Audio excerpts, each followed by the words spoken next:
안녕하세요. 인사 잘하는 유여혜가 다시 돌아왔습니다. 유여혜의 세상 브리핑입니다. 제가 세상 브리핑을 준비할 때 항상 갈등을 합니다. 이렇게 사람들이 재밌어 할 만한 것을 할 것인가, 아니면 정말 이렇게 시사적인 것을 할 것인가를 갈등을 하는데요. 우리가 흔히 하는 얘기가 있어요. 시청자의 마음은 정말 알 수가 없다. 제가 다른 방송에서요, 정말 그냥 흘러가듯이 다른 주제가 있었습니다.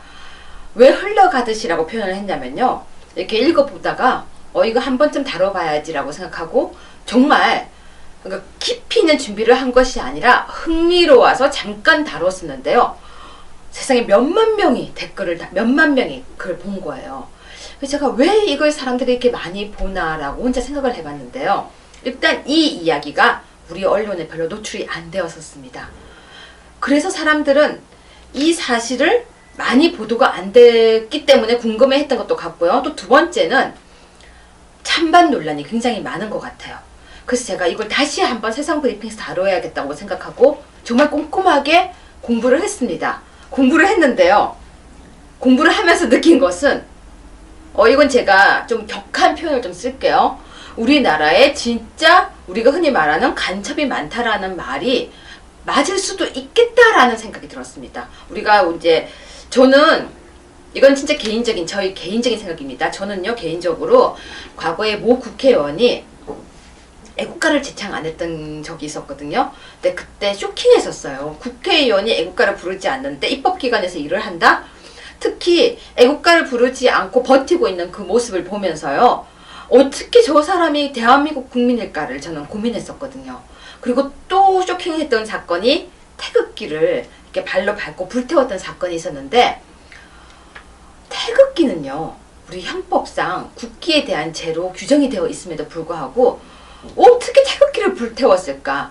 저는 물론 그때 옛날 월드컵 때요, 태극기를 머리에 쓰고 태극기를 가슴에 두르고 그랬던 적이 있었는데, 그때는 퍼포먼스로 그럴 수 있다라고 하지만 태극기를 불태웠던 거는 저는 용서를 할 수가 없었습니다. 그래서 물론 글도 썼었어요. 그거는 태극기 애국가라는 것은 바로 우리나라예요. 우리나라를 모독한다는 것은 있을 수가 없다라고 생각했는데, 이번에는요, 바로 김련희라는 여자 사건이었습니다.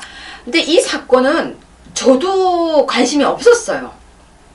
관심이 없었고 이게 이렇게 중요한 사건인 줄도 몰랐습니다. 우리가 종편도 많고 언론이 그렇게 많은데도 이 사건을 주의 깊게 다루는 방송도 본 적이 없었고요. 이 사건에 대해서 깊이 있게 이야기를 하는 것도 본 적이 없었어요. 근데 저는 이건 짚고 넘어가야 된다고 생각을 합니다. 서두가 너무 길었죠. 왜 서두가 길었냐면요, 여러분도 생각을 해보세요. 누가 옳다, 누가 나쁘다. 이거는 정말 찬반의 그런 게 많아야 될 이야기 같습니다. 일단 김련희예요. 이 여자는 북한에서 왔는데요. 언제 오게 됐냐면요, 2011년에 중국에 여행을 하고 있는데요, 브로커가 자기 말이에요, 남한에 가면 돈도 벌고 간경화도 치료받을 수 있다라고 접근을 했대요. 그래서 남한에 입국을 했대요. 이거 본인 얘기입니다. 김련희의 주장이에요. 정확하게 해야 돼요. 또 이제 제가 이야기를 했다고 또 왜 남한이라고 이야기를 하느냐, 또 이러시면 안 됩니다. 김련희의 주장에 따르면 2011년도 중국을 여행했는데 중국 여행 과정에서 브로커가 접근을 해서 남한에 가면은 간경화를 치료받을 수 있고 돈도 벌 수 있다라고 해서 남한에 입국을 했다. 그런데 본인이 사태를 파악해 보니까 남한에 있기가 싫어서 북한으로 돌아가겠다고 의사표시를 그 당시에 했다. 그랬는데 당국이, 우리나라를 얘기하는 것 같죠? 수용하지 않는 바람에 하는 수 없이 대한민국 국민으로 처리되었다라고 합니다. 그래서 여권을 발급받아서 해외로 나가서 다시 북으로 돌아가려고 시도했지만 국정원에서 특이자 지정에 의해 여권도 발급받을 수 없게 되고, 간첩 행위를 하면 추방당할 수 있지 않을까 생각해서 탈북 동료들의 신상과 전화번호를 수집하여 간첩 행위를 하였다고 말하고 자수를 해서 유죄 판결을 받았대요. 저 지금 이거 코미디 하는 시간 아닌데요? 안 웃기세요? 그러니까 간첩 행동을 하면 추방당할 수 있지 않을까 해서, 본인의 얘기입니다. 그러나 정부는 추방하지 않고 여권도 발급해주지 않고 남북 교류 협력법에 따라 가족을 접촉할 기회도 허용하지 않았다고 합니다. 그리고 5년이 흘러서 지금 이 사람은 계속 이제 이렇게 있는데요. 이제는 또 뭘 했냐면요. 베트남 대사관에 지난 5월에 베트남 대사관에 진입해서 북한으로 돌아가고 싶다는 의사표시를 또 했다고 합니다. 그래서 지금 못 가고 있는 상황인데요. 이 사람에 대해서 굉장히 이야기들이 많습니다. 근데요, 지금 제가 가지고 온 이 글도 보면요. 왜 이 사람의 인권을 생각해서 왜 돌려보내지 않느냐. 북한으로 돌려보내라. 라는 글들이 굉장히 많고요. 또 어떤 사람들은 뭐라고 얘기하냐면 왜 대한민국에서 이 사람을 돌려보내지 않고 잡고 있느냐. 가고 싶다면 보내는 것이 맞지 않느냐. 라고 이야기를 하고 있습니다. 또 한편에서는 간첩 활동을 한 사람을 돌려보내면 안 된다. 그렇다면 탈북자 정보를 다 가지고 가게 되니까 주면 안 된다라는 사람도 있는데요. 또 어떤 사람은 그까짓 거 탈북자 정보 정도면은 무시하고 보내라 등등의 이야기가 있습니다. 그런데요, 제가 왜 깜짝 놀랐냐면요.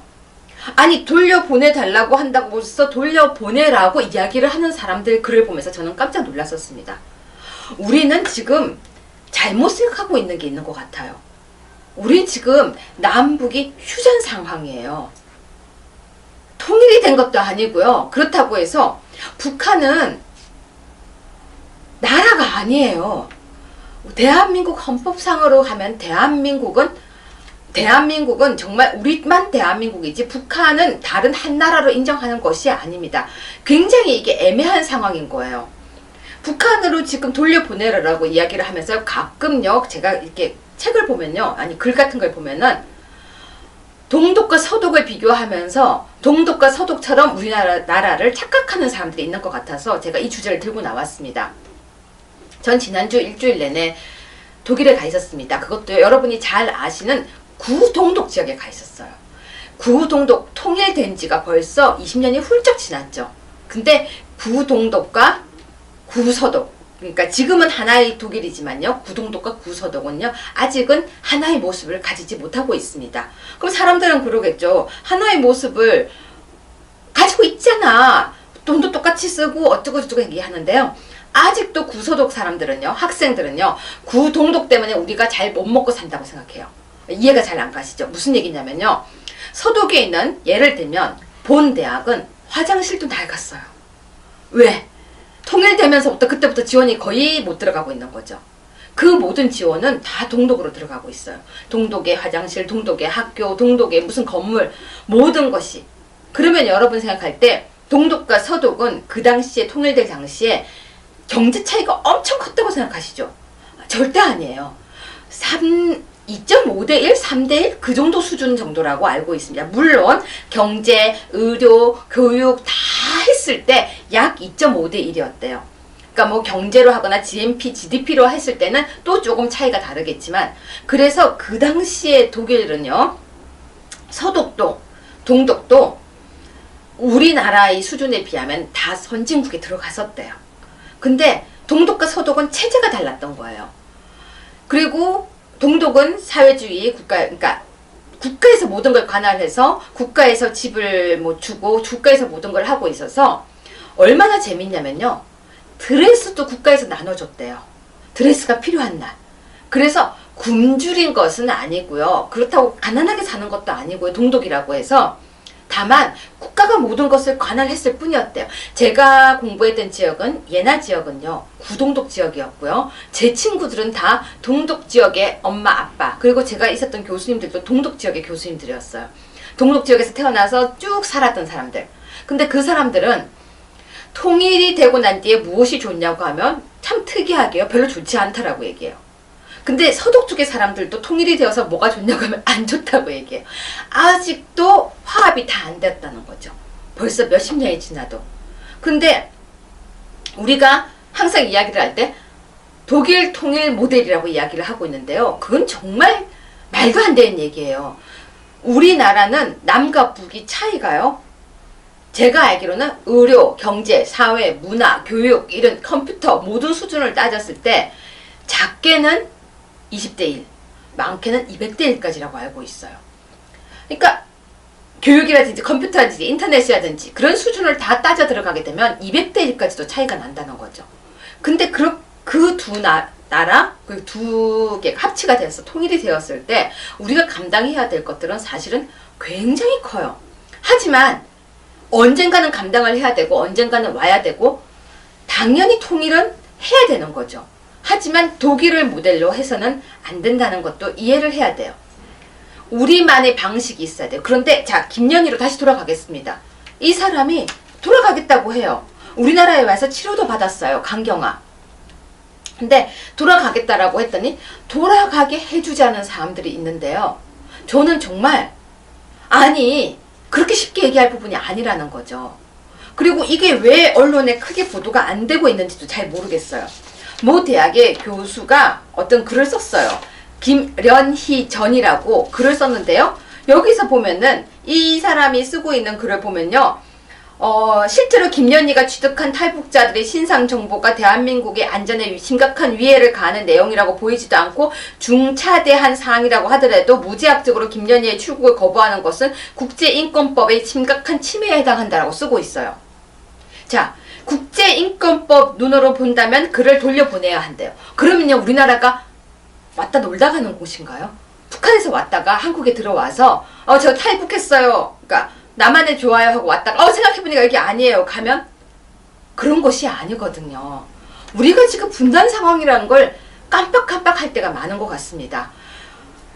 여러분 잘 아시겠지만 북한에 가서 놀러 갔다가 다시 한국에 왔다가 북한에 갔다가 한국에 와서 이게 정말 하고 있는 뭐라는 은이라는 사람도 있었죠. 저는 정말 왜 그 사람을 우리가 처벌하지 않는지를 모르겠어요. 거기 가서 정말 대접 다 받고 와가지고 한국에 와서 북한이 좋다고 이야기를 하고 있는데도 처벌 하나 하지 못하고 왔다 갔다 하고 있고, 뿐만이 아니라 그 북한에 대한 이야기들을 굉장히 허위적으로 하면서 푸콘스트를 하고 다니는 사람이 있음에도 불구하고 왜 처벌을 못하는 건지, 분명히 그런 사람들이 하고 있는 그 생각과 이야기들이 나쁘게 작용이 되고 있음에도 불구하고 왜 우리는 냉정하게 국가보안법을 적용을 못하는지도 전 잘 모르겠습니다. 법이라는 것은요, 처벌을 하기 위해서 존재를 해야지 법을 구색을 갖추기 위해서 있어서는 안 되는 것이거든요. 제가 정말 일주일간 독일을 다녀오면서요, 굉장히 고민을 많이 했어요. 왜 우리나라 사람들은 항상 통일 모델을 북한과 남쪽의 그런 문제를 항상 동독과 서독으로 비교를 할까? 정말 우리나라에서 통일 문제를 동서독을 비교하는 사람들 중에서 동독에 대해서 제대로 아는 사람이 있을까? 저는 아니라고 생각합니다. 동독은요, 가난한 배를 굶고 사는 그런 마을이 아니었어요. 그리고 그 전부터요, 결혼을 굉장히, 그 전부터 그러니까 결혼 문화를 통해서요, 동독의 아가씨들이 서독의 남자와 결혼을 계속해서 끊임없이 교류를 하고 있었다는 것이죠. 강제 교류가 아니라. 그리고 베를린이 이렇게 동독 안에 들어가 있거든요. 근데 그 베를린을 동독과 서독으로 나눠서 가지고 있었잖아요. 동베를린, 서베를린. 그래서 서로 교류가 있었다는 것이죠. 1년에 몇 번씩. 우리하고 남북 이산가족 상봉하고는 차원이 달랐던 거예요. 그런 와중에 너무 가볍게 가고 싶다면 보내, 인권이야. 인권이라는 것을 이야기할 때 굉장히 조심스러워야 될 것 같아요. 특히 우리는 가해자의 인권에 대해서도 많이 이야기를 하는데요, 우선순위를 생각해야 될 필요가 있는 것 같습니다. 전 이번에 김연희 사건을 이야기하면서도 마찬가지였지만요, 말을 함부로 하면 큰일 난다는 얘기가 생각났습니다. 잠깐 셀게요. 이번에 모 교육부 모 공무원이 무슨 짐승을 운운한 사건이 있었는데요, 처벌할 법 없습니다. 그렇죠. 왜? 그런 걸로 징계할 법은 없어요. 하지만 그런 발언을 했을 때는 스스로 물러나야 되는 거예요. 저는 그 사람을 개인적으로 알지도 못하고 개인적으로 비하하고 싶은 생각도 없습니다. 하지만요, 고위 공무원까지 가서 우리나라 세금으로 박사학위까지 받아왔다고 하더라고요. 박사학위 반대 들어간 돈이 국민의 세금으로 받아온 사람이 그럼 저도 돼지 된 거잖아요. 저는 참을 수가 없어요. 지금 정말 돌아왔더니 이런 모든 일들이 자연스럽게 돌아가고 있고, 또 모 장관은 사드 배치하는 그 순간에 뭐 바지 수선하러 갔다고 하고, 저 돌아와서 지금 욕쟁이가 된 것 같아요. 그래서 재미가 없어졌어요. 왜 이렇게 이상하게 돌아갈까? 김연희에 대해서 돌려보내라고 하는 사람들, 정말 이 정도면 간첩 활동이 뭐 이거 심각한 위해를 가하는 내용이 아니라고 본다, 이런 글을 쓴 사람들, 그리고 정말 한국의 입국 상황이 비정상적이었다는 것까지 감안한다면 국제법적 국제인권법, 간첩한테요 인권법 운운하는 나라는 정말, 간첩은 무슨 일을 하는지 아세요? 이 사람이 간첩이다 아니다가 아니에요. 우리나라에 지금 몇만 명의 간첩이 있다고 하는 그 설을 저는 안 믿었었는데요. 정말로 그렇게 있다면 이건 안보에 심각한 문제입니다. 저는 딴 건 몰라도요, 안보는 중요한 거라고 생각합니다. 우리가 저 역시 통일이 좋아라고 하면 사실은 가끔 고민해요. 통일하게 되면 우리가 통일세도 내야 되고 고민돼요. 하지만 통일은 해야 된다고는 생각합니다. 왜? 이렇게 나누어서 있는 이 상황이 너무 불안하니까요. 한 번씩 미사일 쏘는 거, 그래 쟤 맨날 쏘던 거니까 쟤 또 쏘네? 그 거짓말장이, 양치기 소년이 계속할 때 사람들 믿지 않죠. 하지만 안보라는 건 그렇지 않거든요. 언제 어떻게 불안해질지도 모르고, 우리가 지금 남과 북이 이런 대치관계만 아니면 아까운 젊은이들이 군대 가서 그렇게 고생을 안 해도 되거든요.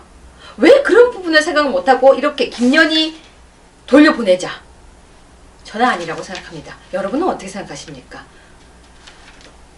한국에 와서 살다가 나 생각해보니까 대한민국 별로야, 북한에 보내주세요 하면 보내주는 게 맞는 것인지, 대한민국은 관광 오는 곳이 아닙니다. 돌아와서 찍은 세상 브리핑이 아주 흥분을 해서 찍었네요. 여러분 생각들 정말 돌려보내는 게 맞다고 생각하시면 댓글 쓰셔도 좋아요. 제가 가끔 댓글에 답글을 달기도 하거든요. 너무 황당할 때는, 정말 참을 수가 없을 때는. 물론 묵인하는 것이, 고요함이 가장 큰 반응이지만 성격상 참지 못하고 댓글을 달고 있습니다. 가끔 댓글 쓰고 순식간에 후회하고 지우기도 합니다. 하지만 그때 옆에서, 여러분 제가 항상 이런 얘기하면서 남편 얘기하면 또 싫다는 분도 계셨는데요. 제 생활이 그거밖에 없어요. 남편이 옆에서 얘기를 했습니다. 댓글 내가 쓰고 지워도 상대에게는 날라갔다라고. 네, 여기서 세상 브리핑 그만하겠습니다. 이어서 다른 욕을 더 하겠습니다. 고맙습니다.